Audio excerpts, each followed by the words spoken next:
নমস্কার বন্ধুরা, সবাই কেমন আছেন? আশা করছি সবাই খুব ভালো আছেন। আমিও খুব ভালো আছি। তো আজ ছিল পূর্ণিমা, তার মধ্যে ছিল বৃহস্পতিবার।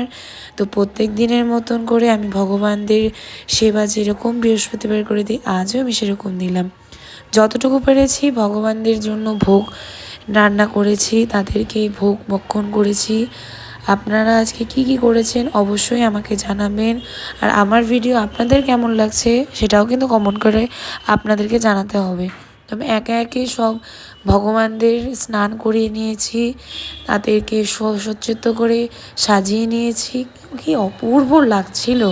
আর সবাইকে সত্যি মনটাকে মুগ্ধ হয়ে গেছে। তার সাথে আজকে আমি পুষ্পবৃষ্টিও করেছি তাদের জন্য যতটুকু পেরেছি ভোগ রান্না করেছি, তাদেরকে নিবেদন করেছি। তাদেরকে অপূর্ব লাগছিল। আজকের দিনটা সত্যিই আমার খুব ভালো গেল। আপনাদের কেমন গেল অবশ্যই কিন্তু আমাকে জানাবেন। রাধে রাধে।